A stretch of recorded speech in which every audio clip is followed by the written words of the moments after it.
E aí galera, tudo bem? Eu sou o Raul, do PET Metalúrgica da UFC, e hoje nós vamos dar continuidade ao estudo das funções, que é uma parte muito importante antes de a gente entender o conceito de limite e avançar na disciplina de cálculo, certo? E eu vou começar a aula de hoje falando sobre função exponencial. Bom, e o que seria uma função exponencial? Função exponencial é toda função do tipo f de x igual a elevado a x, onde a tem que ser maior do que zero e diferente de 1. Essas são as restrições para que a nossa função seja exponencial, certo? E por que ela é chamada de função exponencial? Porque o nosso expoente é a incógnita. Por isso ela é chamada de função exponencial, certo? E por que a gente tem que se atentar a essas restrições? Bom, eu trouxe aqui o exemplo para mostrar para vocês, certo? Então, aqui a restrição diz que a tem que ser maior do que zero e diferente de 1. E por que a não pode ser zero? Então, vamos substituir aqui na nossa função f de x igual a elevado a x, onde a é igual a zero. Então, a gente teria f de x igual a zero elevado a x, e uma das propriedades da potenciação é que qualquer potência de base zero, ela é igual a zero, não importa qual seja o expoente, certo? E aqui a nossa outra situação, a tem que ser diferente de 1. Por que a não pode ser 1? Porque se nós substituirmos a por 1, nós temos que f de x igual a 1 elevado a x. E toda potência de base 1, ela é igual a 1, não importa qual número esteja no expoente, certo? Bom, agora vamos desenhar o gráfico da função exponencial, analisando duas possibilidades diferentes. Primeiro, com o a sendo maior que 1, certo? Então aqui a gente tem a função f de x igual a 2 elevado a x, adotando esses valores para x, certo? Para a gente poder montar o nosso gráfico. Então vamos lá. Primeiro, com x sendo menos 2, nós temos que f de x é igual a 2 elevado a menos 2. Uma das propriedades básicas da potenciação é que quando nós temos um expoente negativo, a gente inverte a base. Então isso aqui seria 1 sobre 2 e o expoente fica positivo, que seria 1 sobre 2 elevado a 2, que é igual a 1 sobre 4. Transformando 1 sobre 4 em decimal, a gente tem que isso aqui é igual a 0,25. Então, o nosso valor de f de x, lembrando que f de x também pode ser representado por y, nosso valor de f de x, quando x é igual a menos 2, é 0,25. Agora, adotando x igual a menos 1, a gente tem que f de x é igual a 2 elevado a menos 1. Respeitando a regra da potenciação, a gente tem que isso aqui é 1 sobre 2 elevado a 1. 2 elevado a 1 é 2, então isso aqui transformando para decimal é 0,5. Então, quando x é menos 1, o y, o f de x, é 0,5.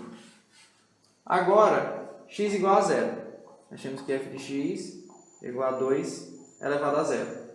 Todo número elevado a 0 é 1. Outra propriedade da potenciação. Então, quando x for 0, o y é 1. E agora 2 elevado a 1, que é igual a 2. Quando o nosso x é 1, o y é 2, certo? Então agora nós vamos montar nosso gráfico, certo? Que quando x é menos 2, y é igual a 0,25, certo? Então aqui seria o 0,5, 0,25 estaria mais ou menos aqui. A gente marca aqui. X menos 1, y é igual a 0,5. Quando x é igual a 0, o y é igual a 1. Seria aqui.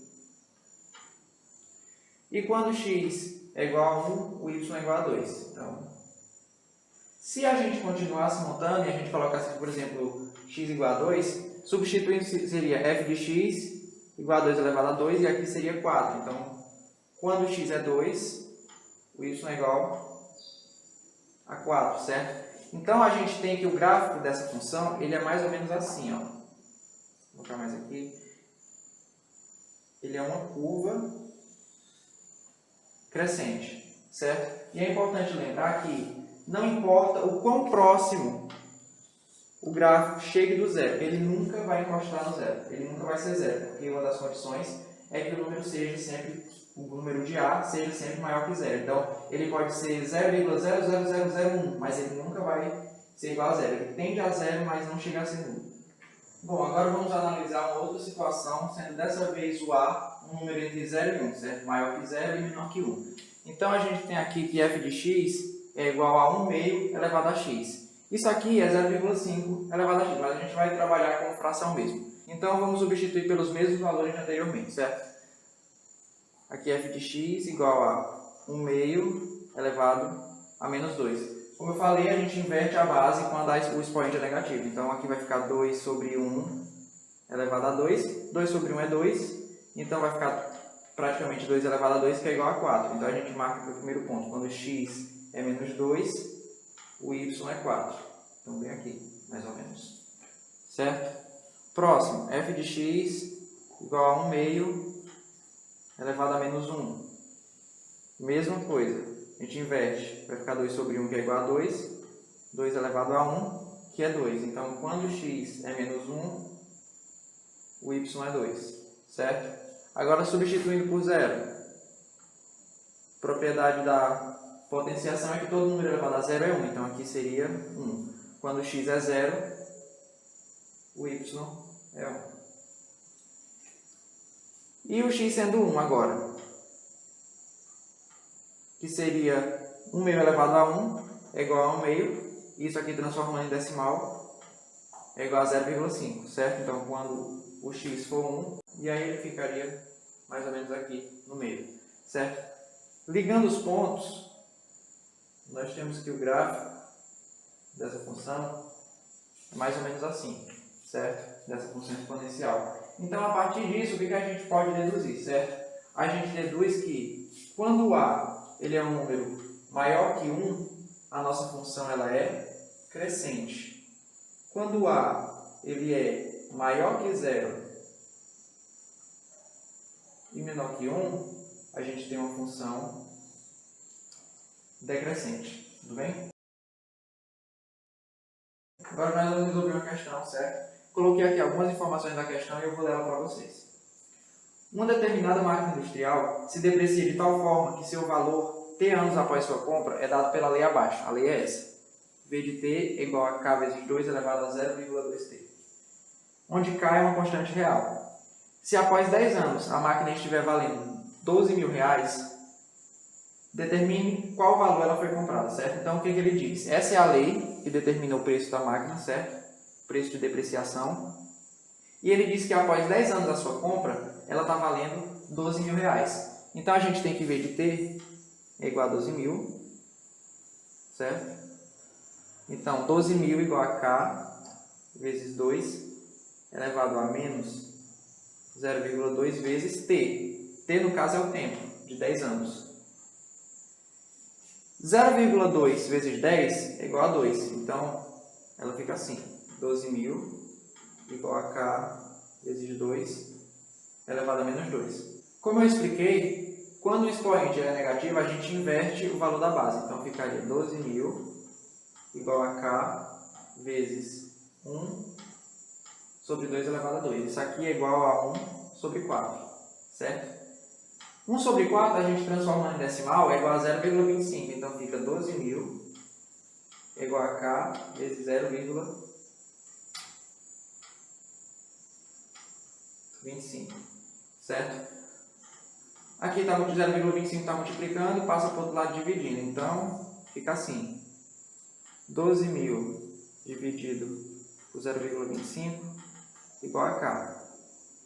Então, a gente tem que K igual a 48 mil reais. Bom, agora vamos falar um pouco sobre funções trigonométricas, certo? Antes de eu começar, eu coloquei aqui o círculo trigonométrico, porque ele é uma parte importante para a gente entender as funções, certo? E aqui dá para perceber que ele está graduado em radianos, diferente do ensino médio, que a gente vê em graus, é porque no ensino superior, principalmente na disciplina de cálculo, a gente trabalha muito com radianos. Então, aqui 2π seria equivalente a 0 graus, π sobre 2 seria equivalente a 90, π a 180 e aqui a 270, certo? E para converter graus para radianos, como é que a gente faz? Sempre partindo do ponto que π equivale a 180 graus, certo? Então, a gente coloca, vamos supor que eu quero converter 30 graus para radianos. Então, eu tenho aqui π está para 180, assim como x está para 30, certo?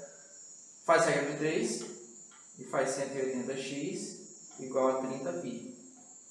X vai ser igual a 30π sobre 180, que a gente pode simplificar por 3, vai dar 10π sobre 60. Trazendo aqui para baixo, a gente pode simplificar agora por 10. Então, vai dar π sobre 6. Certo? É bem simples e o mesmo processo pode ser feito para transformar radianos para grau também. Vamos falar sobre a função seno agora, certo? Então aqui é bom relembrar os quadrantes, certo? Aqui eu tenho o primeiro quadrante, segundo quadrante, terceiro quadrante e o quarto quadrante. Vou traçar uma reta aqui, mais ou menos aqui, no primeiro quadrante, certo? Com angulação x, certo? Então, o que seria o seno de x? Eu vou trazer aqui para cá, ó, o primeiro quadrante, certo? E traçar aqui a mesma reta, certo?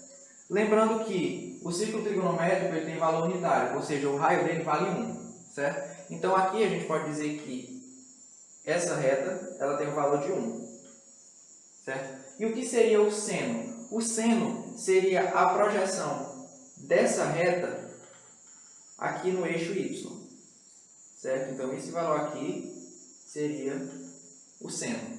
E o cosseno? O cosseno seria a projeção dessa reta no eixo x, que seria o cosseno de x, e aqui seria o seno de x, certo? Se a gente olhar bem para essa figura,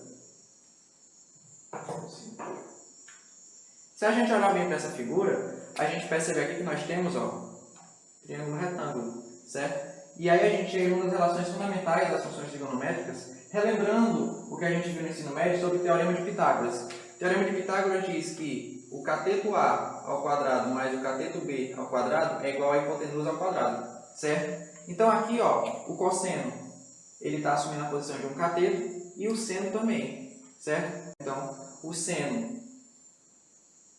de x ao quadrado mais o cosseno de x ao quadrado é igual a 1 ao quadrado, que é o valor da nossa hipotenusa, certo? Você pode escrever 1 ao quadrado ou simplesmente só 1, tudo bem? Agora vamos montar o gráfico da nossa função seno, certo? Observando aqui, ó, o seno ele é a projeção desse ponto no eixo y, certo? Então a gente vai se basear no eixo y para montar o gráfico, certo? Ele parte aqui, ó, do ponto 0, 0. Então o nosso gráfico ele começa aqui, certo? No ponto 0. Quando o ângulo dele é 0, ele está aqui, no ponto 0. E conforme ele vai subindo, o valor vai crescendo. De modo que quando ele chega aqui em π sobre 2, o valor dele vai ser 1, porque, relembrando, o círculo ele tem valor unitário. Então, vai ficar mais ou menos aqui. Quando ele chega em π sobre 2, o valor dele é 1. Certo? E aí ele continua vindo para cá. E tomando como base o eixo y, quando ele chega no π, ele volta ao valor de 0. Então, ele volta ao valor de 0 no π. Certo? Ele subiu, chegou aqui em π sobre 2, ele chegou no valor de 1. E quando ele chegou no π, ele voltou para o valor 0. Certo? Quando ele continua aqui no terceiro quadrante, se aproxima de 3π sobre 2, ele vai para o valor menos 1. Em 3π sobre 2, o valor dele é menos 1. Certo? E quando ele vai voltando para 2π, ele volta para o valor 0. Então, em 2π, o valor dele é 0. Certo? Então, esse é o gráfico da nossa função seno. Agora, vamos fazer o gráfico da função cosseno. Certo? Como eu falei, a função cosseno ela é a projeção desse ponto aqui no eixo x. Só que agora, o ponto de início dela é no valor 1. Vamos lá. Tomando como base esse valor aqui, ó, no eixo x, o cosseno ele já inicia no valor 1, certo? Então, ele vale 1, começa aqui no ponto 1, e conforme ele vai subindo, o ângulo vai subindo e se aproxima de π sobre 2, ele vale 0, certo? O ponto 0 aqui no eixo x. Então, aqui em π sobre 2, ele vale 0, então ele decresce. Conforme ele segue para π, ele vai vindo aqui pela esquerda, e ele chega nesse valor aqui, que é o menos 1, certo? Então, ele desce até menos 1, e em π, o valor dele é menos 1, ou seja, isso aqui é menos 1. Ok? E aí ele continua. Quando ele chega aqui em 3π sobre 2, ele volta a valer 0 aqui, ó. Nos baseando pelo eixo x, ele está em menos 1, e quando ele chega aqui, é o ponto 0 no eixo x. Então, em 3π sobre 2, ele vale 0. E quando ele se dirige para o 2π, ele volta para o valor inicial dele, que é o valor de 1. Certo? Então, aqui no 2π, ele vale 1. Como a função ela é contínua, a gente entende que isso aqui ó, continua para cá e também continua para cá, ela vai se repetindo. Bom, agora vamos para a função tangente, certo? E junto da função tangente, vamos também para as funções secante, cossecante e cotangente. Para a gente entender a função tangente, para a gente poder encontrar a função tangente, a gente vai fazer uma coisa antes. A gente vai traçar, ó, duas linhas imaginárias aqui, ó, paralelas ao eixo X e ao eixo Y, certo? E aqui eu vou marcar novamente o ponto da circunferência. É importante a gente observar aqui o seguinte, ó, se eu prolongar esse raio até aqui, a gente tem outro triângulo retângulo, certo? Então aqui, ó, aqui a gente tem o valor de 1, certo?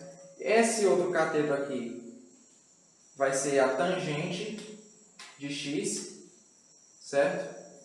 E a hipotenusa vai ser a secante de x. E a partir daqui a gente pode deduzir mais uma relação fundamental, que 1 ao quadrado mais tangente ao quadrado, tangente de x ao quadrado, é igual a secante de x ao quadrado. Então a gente tem que a tangente de x é igual ao seno sobre o cosseno de x, e a secante é igual a 1 sobre o cosseno de x. Então, a gente pode ver que quando x é zero, a tangente também vale zero. E conforme ele vai subindo, a tangente também vai subindo. Então, imaginar aqui, ó, essa reta é a tangente, certo? Quando x sobe, ela fica assim. Conforme ele vai subindo, ela vai aumentando, até que quando ele chega aqui em 1, a gente tem a tangente tendendo ao infinito, certo? Então, a partir disso, a gente pode montar o nosso gráfico. Então, vamos desenhar aqui no gráfico esse prolongamento, certo? Então, vamos lá. Que quando x está em zero, tomando como base o eixo y, certo? Que a nossa tangente é aqui, ó, o prolongamento, certo? Então, a gente leva como referência o eixo y. Então, quando x está em zero, a nossa tangente ela também é zero.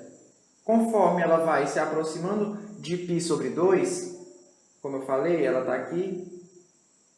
E conforme ela vai se aproximando aqui, a gente tem que ela vai mudando a inclinação dela, até que quando ela chega em π sobre 2, ela tende ao infinito. Então, fica algo mais ou menos assim. Ela começa aqui, e conforme ela se aproxima, ela tende ao infinito. Certo? Ela tende ao infinito. Então, ela nunca, aqui a gente tem uma assíntota, e ela nunca encosta nessa marcação aqui. Ela sempre tendendo ao infinito. Continuando.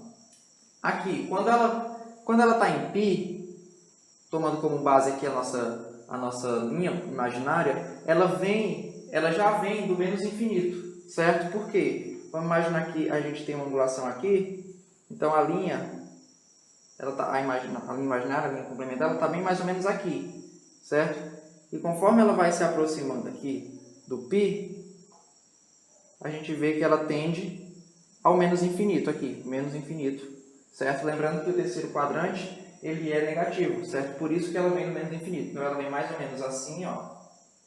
Aqui em π, ela vem do menos infinito.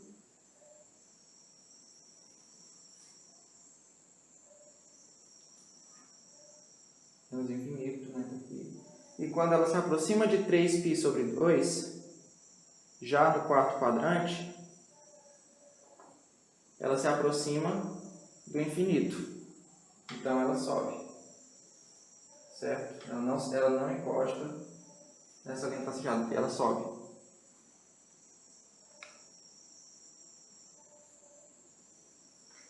E aqui no 2π, mesma coisa, ela vem do infinito.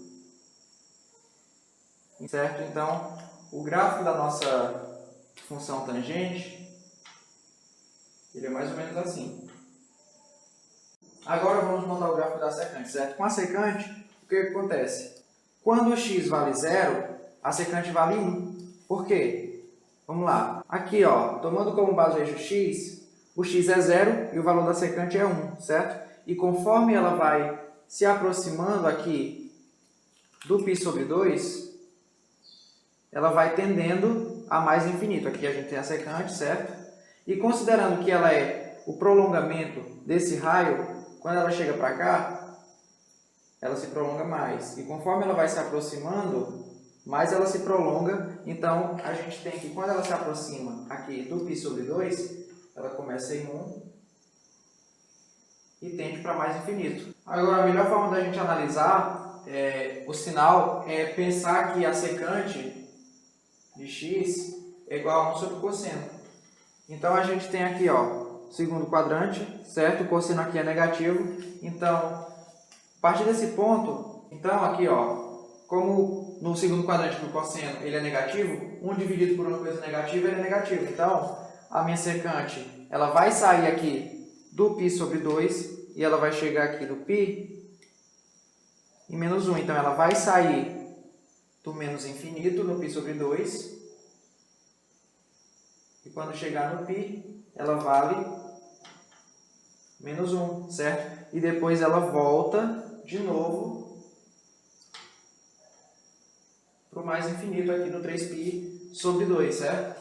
E daí aqui ela também se repete. Então, a gente tem que o gráfico da secante é mais ou menos aqui. Aqui a gente tem uma assíntota, aqui a gente tem outra. Lembrando que ela nunca vai encostar nessa linha imaginária, ela sempre tende ao infinito, certo? Para a gente entender a cossecante, a gente tem que imaginar esse gráfico aqui, ó. Apaguei e fiz um outro círculo, certo? Para a gente imaginar o seguinte, vamos imaginar essa linha horizontal aqui, certo? Esse cateto aqui, ó, que toca aqui a parte do círculo da circunferência, vai ser a cotangente de x, certo? E a hipotenusa, ela vai ser a cossecante, certo? Então, essa cossecante, ela vem seguindo esse prolongamento, quanto menor for o ângulo, de mais longe ela vem. Então, se o ângulo fosse esse aqui, ela viria daqui, formando esse triângulo. Se ele fosse menor, ela viria... Então, ela vem de um valor infinitamente grande e chega até 1, quando ela fecha aqui no π sobre 2. Então, partindo disso, a gente consegue montar o nosso gráfico, certo? Vamos lá. Então, como eu tinha falado, a cossecante, ela vem de um valor infinitamente grande. Então, ela vem do mais infinito, certo? E quando ela chega aqui, ó, no π sobre 2, o valor dela é 1. E aí, quando ela sai aqui do π sobre 2, ela vai voltando aqui, ó, e aí vai aumentando, aumentando, aumentando, aumentando até ela voltar para o mais infinito de novo aqui no π. Quando ela vem aqui para o terceiro quadrante, ó, ela vem com valores negativos, certo? Mas aí, como ela parte de um valor infinitamente grande, ela parte do menos infinito. Por quê? Porque os valores aqui no terceiro quadrante eles são negativos. Então, aqui no π, ela vem do menos infinito e vai diminuindo, diminuindo, diminuindo até chegar no 3π sobre 2. Nesse ponto aqui, em que ela vale menos 1. Porque, repetindo novamente, o ciclo ele tem valor unitário, então o raio vale 1. Então, aqui no ponto 3π sobre 2 ela vale menos 1. E aqui no ponto π sobre 2 ela vale 1. E agora, para a gente montar o gráfico da nossa função cotangente, a cotangente de x é igual a 1 sobre a tangente, ou seja, ela é o inverso da tangente, certo? O que isso significa? Isso significa que o gráfico da função cotangente vai ser o inverso do gráfico da tangente, ou seja, ele vai ser espelhado. Para ficar melhor de entender, vamos ver aqui. Se a tangente ela parte do ponto zero, por exemplo, no ponto zero a gente vai ter que a cotangente desse ponto, ou seja, a cotangente de x vai ser 1 sobre zero, se x for zero. 1 sobre zero, ele é um valor absurdamente grande, ou seja, ele é um valor que vem do infinito. Então aqui a gente vai ter um valor que vem do infinito.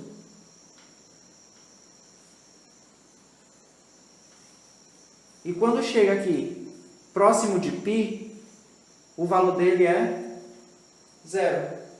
Então, em π ele é 0 e depois ele volta para o infinito.